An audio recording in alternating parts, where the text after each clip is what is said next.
Hi everyone! Today's video is an unboxing of the Wild Hunt expansion for The Witcher Old World. It is an expansion that introduces a cooperative version of the game, so not only will I show you the quality of the components, but I will try to take you through their function within the game. So let's get straight into that. Okay, so let's take a look at the box. It's not a particularly heavy one, it doesn't have a lot of components, but it has some nice miniatures.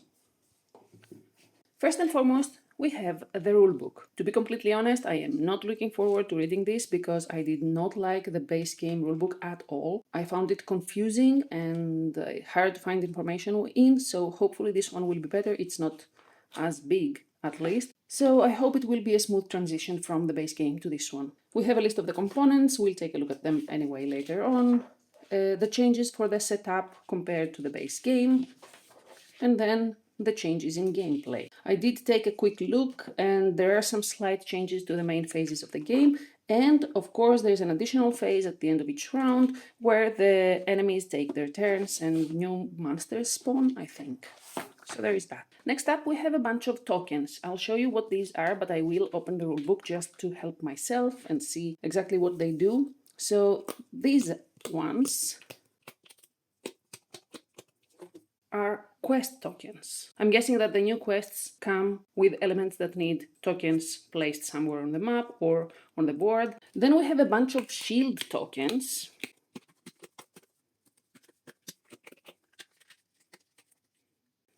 They come with various values on them, as you can see, and these are placed on the final boss to mark the shield that the boss has, and obviously they work as some extra life pool that you need to go through before you get to damaging the boss itself. Then we have the Hound of Ill Omen tokens. These are, you'll see the other side as well, they are 2 for each size. These are 1 hound, these are 2 hounds, and these are 3 hounds. As you can see, they have different elements on the back. I don't know how this will work in game, but they seem to be benefits that maybe the players get. Then we have a charge and bite token, which is used during combat as a coin flip of sorts to see what type of attack the monster will do, because there is no other player always to make that choice for you.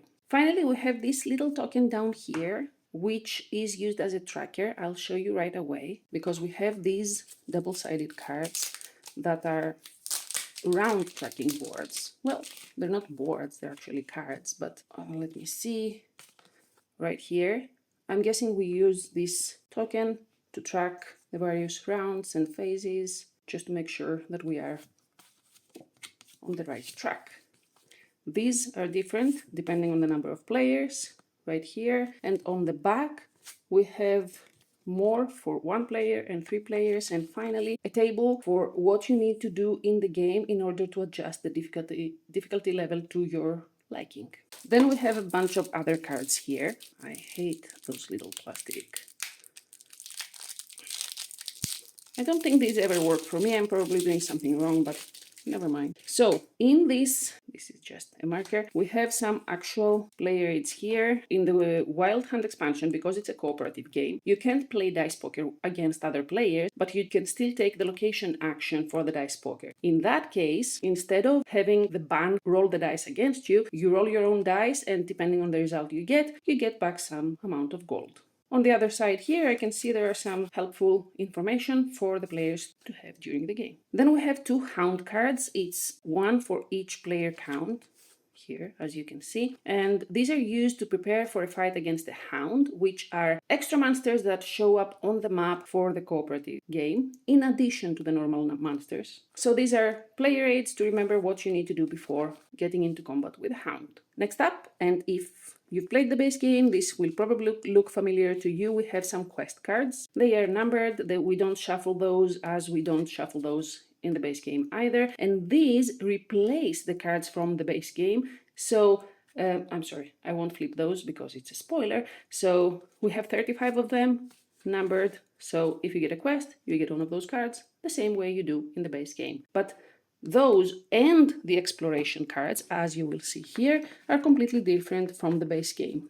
This was kind of disappointing to us because we didn't know about it, and we thought that we would be able to use the adventure pack together with this expansion, and it turns out we can't, because you have to only use these cards to play the Wild Hunt expansion. They come with 2 levels, 1 and 2, and you have a certain number of them, I think 6 or 7, depending on the number of players, randomly dealt at the beginning of each game. These are shuffled normally, as you do with the exploration cards in the base game as well. Then we have a bunch of special attack cards. I won't turn them around in case you don't want to know the details of them, but they are 4 cards for each of the 4 Wild Hunt endgame bosses. When you fight the final combat against the final boss of your choice, you get to use some of those cards based on the enemy you have chosen for your game. And finally, we have the 4 bosses. You'll see their miniatures as well. I will just zoom in to show you the artwork in case you don't want to know more about them.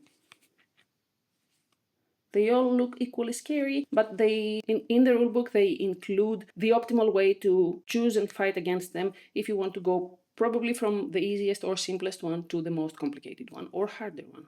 And now it's time to take a look at the miniatures. Let me take this out completely and set it up here.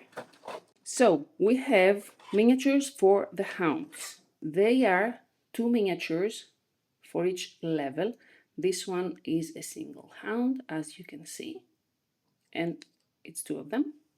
Then we have those 2 that include 2 hounds each, and they are the level 2, 2 of them. And finally, we have the level 3, that is 3 hounds each.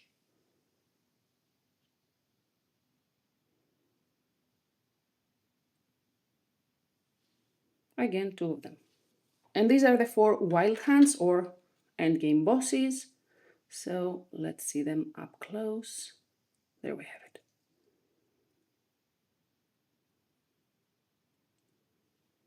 That's 1 of them. 2 of them.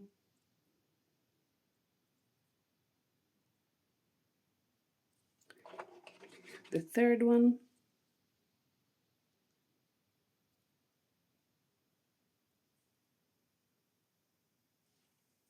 And finally, this one.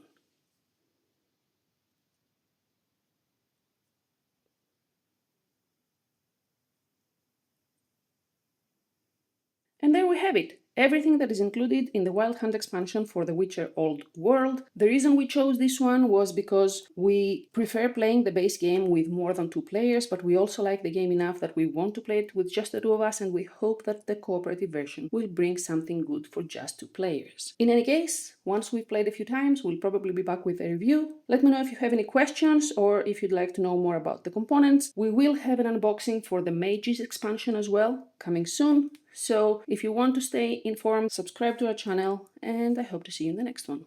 Until then.